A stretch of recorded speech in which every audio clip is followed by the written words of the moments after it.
Avoir une bonne compréhension des intervalles permet d'aborder la guitare de manière plus intelligente, de repérer certaines notes ou certains accords plus rapidement, voire même d'être plus à l'aise dans l'improvisation avec une maîtrise plus avancée. Dans cette vidéo, je vous enseigne les bases théoriques pour aborder les intervalles.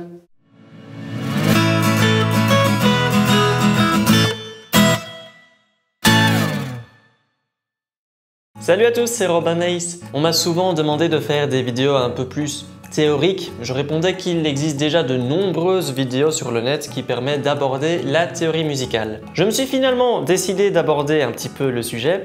Ici, on va parler des intervalles, qui est une des premières notions théoriques à maîtriser avant d'aller plus loin. Souvent, on explique les intervalles en représentant un clavier de piano. Du coup, mon désir ici est de réaliser une vidéo qui puisse plutôt servir à un guitariste. Donc, un intervalle, qu'est-ce que c'est? Eh bien, il s'agit d'une distance de hauteur de son entre deux notes. Si je joue cette note, le Do, suivi de celle-ci, le Sol, vous entendez une différence de hauteur de son. La première note est plus grave que la deuxième note. Donc on parle d'intervalle quand on veut représenter justement cette différence de hauteur de son. Tout comme on mesure une distance en mètres ou une quantité en litres, eh bien dans la musique occidentale, pour calculer les intervalles, on utilise des tons et des demi-tons comme unité de mesure. Le demi-ton est donc l'unité de mesure la plus petite, et je précise encore une fois dans la musique occidentale,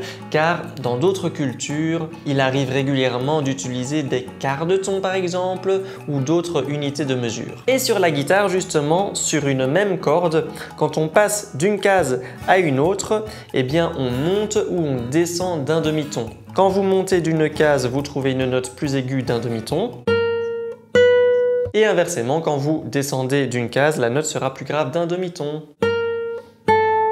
En fonction de la distance et du nombre donc de tons et de demi-tons, les intervalles auront des noms différents. Entre Do et Ré, on aura par exemple l'intervalle de seconde majeure. Entre Do et Sol, on aura l'intervalle de quinte juste. Alors, je ne désire pas allonger la vidéo avec des informations que vous connaissez peut-être déjà. Donc on ne va pas forcément préciser chaque intervalle et combien de tons et de demi-tons ça fait. Si par contre vous n'avez aucune idée de ce qu'est donc une tierce, une quarte, une sixte, une septième, etc., je vous invite à vous renseigner davantage sur les intervalles théoriquement. Mais ici, voilà, je préfère donner des informations qui ont un rapport avec la guitare. J'ai dit plutôt qu'il y avait une distance d'un demi-ton pour passer d'une case à une autre case. Mais qu'en est-il pour passer d'une corde à une autre corde? Alors pour répondre à cette question, je vais considérer que la guitare est dans un accordage standard. C'est-à-dire que les cordes sont des graves vers les aigus, Mi, La, Ré, Sol, Si, Mi. Car ça arrive parfois de changer l'accordage de la guitare pour acquérir plus de facilité technique pour une tonalité particulière d'un morceau ou autre. Mais alors les informations ici que je vais donner ne seront pas correctes. Du coup, entre chaque corde de la guitare, il y a une différence d'un intervalle de quarte juste qui équivaut à 2 tons et un demi, sauf entre la troisième corde Sol et la deuxième corde Si, où il y a une tierce majeure qui équivaut à 2 tons. Donc c'est un intervalle qui a un demi-ton en moins que la quarte juste. Et donc, grâce à cette information, on peut repérer facilement des intervalles sur le manche entre différentes cordes. Par exemple, si je vais dans les cordes graves et que je joue un Fa grave sur la 6e corde et un Do grave sur la 5e corde, je sais ici que j'ai un intervalle de quinte juste. Du coup, sans même savoir le nom des notes et sans calculer, on sait qu'avec la même position des doigts, mais sur la 5e et 4e corde, on aura aussi une quinte juste. Pareil sur la 4e et 3e corde et sur la 2e et 1re corde. Je vais juste prendre la peine de remontrer les mêmes positions mais en réutilisant les mêmes notes Fa-Do dans le manche pour que vous puissiez bien entendre qu'effectivement avec la même position on retrouve le même intervalle. Fa-Do, ici Fa-Do, ici Fa-Do et ici Fa-Do. Par contre, Si on prend cette même position entre la troisième et deuxième corde, alors on aura un intervalle de quinte diminué dû au fait que la distance entre ces deux cordes est réduite, comme je l'avais expliqué précédemment. Si on veut une quinte juste, il faudra alors monter d'une case la note à la deuxième corde pour combler la différence d'un demi-ton des deux cordes.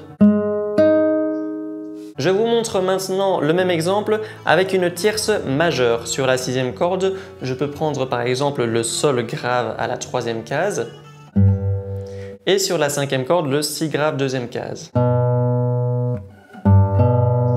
On aura donc aussi, avec la même position, un intervalle de tierce majeure sur la cinquième et quatrième corde, la quatrième et troisième corde, et la deuxième et première corde. Par contre, du coup, on aura une tierce mineure entre la troisième et deuxième corde, car il y a une différence d'un demi-ton en moins. Pour ceux qui connaissent les accords barrés majeurs et mineurs, c'est pour cela qu'avec une même position des doigts, mais décalée d'une corde, on aura ou bien un accord majeur ou bien un accord mineur. Voici l'accord de Fa majeur. Mais si je décale d'une corde, j'aurai un accord mineur. Sur la même case ici, en l'occurrence, ce sera un Si bémol mineur. Si vous analysez bien pour l'accord majeur, l'intervalle de tierce est entre la quatrième et troisième corde, mais pour l'accord mineur, l'intervalle est situé entre la troisième et deuxième corde, où on sait justement qu'il y a une différence d'un demi-ton en moins.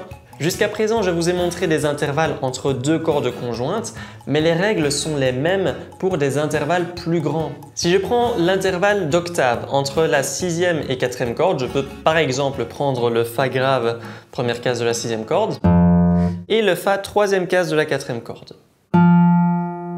En décalant la position d'une corde vers les aigus, donc cinquième et troisième corde, on garde l'intervalle d'octave. Par contre, de la quatrième corde à la deuxième corde, vu qu'il y a le passage de la troisième et deuxième corde dans l'intervalle, eh bien on n'aura plus l'octave. Il faudra alors augmenter la note de la deuxième corde d'une case. Écoutez. Et on retrouve la même situation pour l'octave entre la troisième et première corde. Donc il faudra ajouter une case à la première corde par rapport à la position de base pour retrouver l'octave. Je ne vais pas montrer des exemples sur chaque intervalle. Le but de cette vidéo est de vous faire comprendre comment fonctionne le manche de la guitare et le rapport entre les cordes, de manière à plus tard reconnaître plus facilement des intervalles, voire même des positions d'accords. Petit pouce en l'air si vous avez aimé ce petit tutoriel sur les intervalles. Je profite aussi pour remercier tous les tipeurs qui me soutiennent. Abonnez-vous si vous découvrez la chaîne et on se voit dans une prochaine vidéo. Ciao!